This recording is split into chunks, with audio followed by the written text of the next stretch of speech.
Coucou Papa RC, du coup pour un unboxing du matos reçu de chez Vartel pour transformer ma Sunton, mon Arma Sunton, celui de Pierre plus précisément, en voiture de GT.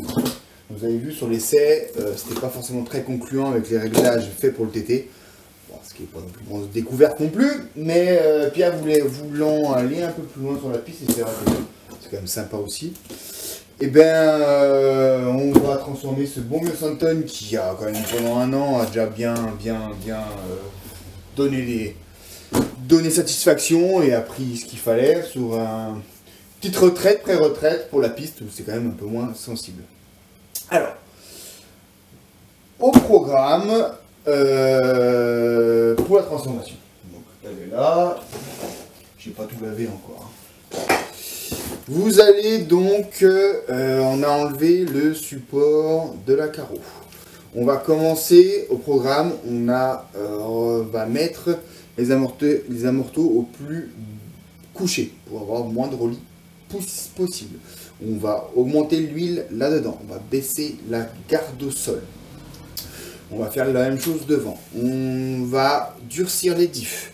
Donc on va partir sur du... qu'est-ce que j'ai mis? Sur de la 20 000 derrière, de la 300 000 au milieu et de la 100 000 devant. Et on va baisser tout ça et puis on va surtout changer aussi la carreau. Et on va mettre un pare-choc. D'où la commande chez notre ami Vartel d'une carrosserie d'Aston Martin Pro GT 4000. On se va marquer Aston Martin.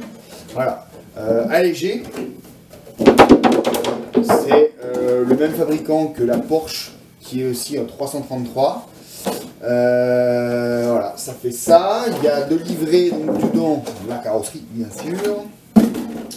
Vous avez ensuite les ailerons, les différents caches et vraiment quelques petites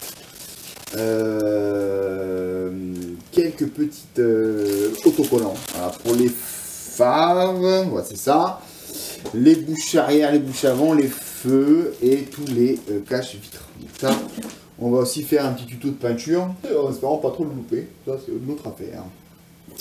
Ensuite, ça pourrait être le pare-choc. Donc c'est un pare-choc de Sworx 1/8 GTE complet. Voilà, donc on va voir pour l'adapter à la place des huiles ici. Ça pourrait être, ça pourrait être même le même anthrax impeccable. Donc franchement, donc ça vient sans la mousse. Il faut donc à côté, il faut donc commander une mousse. La mousse de la, là du coup c'est la Mugen MGT T7 qui, au miracle, ô vieillesse ennemie, rentre parfaitement sur les encoches du Sworx. C'est quand même dingue cette histoire. Donc vous allez voir que le bout de mousse là, Mugen est quand même aussi cher que l'ensemble du pare-choc. Le pare-choc, on va le modifier, donc on va prendre la tâche effectivement, puis l'avantage également c'est qu'il y a le support qui va se caler sur la tourelle, éviter que le pare-choc se torde de tous les côtés. Ensuite, nous avons du poète et puis je pense que nous avons les huiles qui me manquaient pour les amortos. Alors je voulais mettre de la 3000, j'ai commencé à voir, ça me semble un petit peu raide la 3000. Donc j'ai repris un assortiment de 1000 CST, de 2000 CST et comme j'avais toute la 3000 que je mettais sur ma Obao. Donc comme ça on est tranquille. Donc ça, les pare-chocs, la couture. Donc on va mettre ça là. Est-ce qu'au niveau des voies et de l'anthrax, on est tranquille. Hein. Je fais encore un peu de jeu pour se recentrer. Il y a diverses cales sur les trains.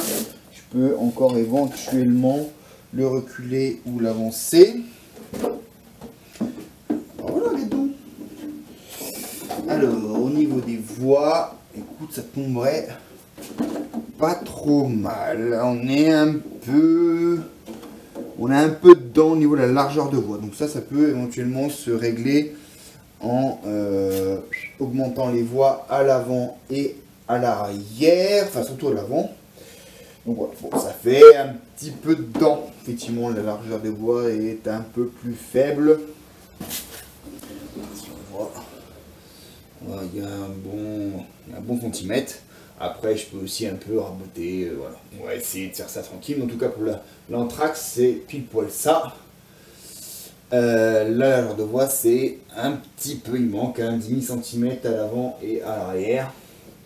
En même temps, c'est pas ça qui va faire grand chose, ça fait plus d'aérodynamique. Donc voilà pour le kiki. Même au niveau des plots de fixation de carreaux, par contre, on va être un peu, on va voir que je revois un peu ça, mais un peu au devant. Derrière, je peux le monter, donc ça va tomber pas trop mal. Devant, il va falloir que je trouve une ruse, peut-être l'inverser. Ouais, on va faire ça, on va peut-être l'inverser. Pour le passer devant. Je crois qu'il y a des plots qu'il faut sur le pare-choc. Est-ce que c'est ça? Ouais, on va essayer de peut-être le passer à l'avant. Comme sur la Obao. Voilà. Donc voilà pour le programme préparatoire pour Santon GT. Outre le fait que on a également augmenté le pignon de 14 d'origine, on a mis un pignon de 16, tout ça, ça va tourner en 6S. Et vous avez pu voir normalement sur la vidéo, effectivement ça roulait pas terrible. Tout simplement parce que j'avais mis, normalement,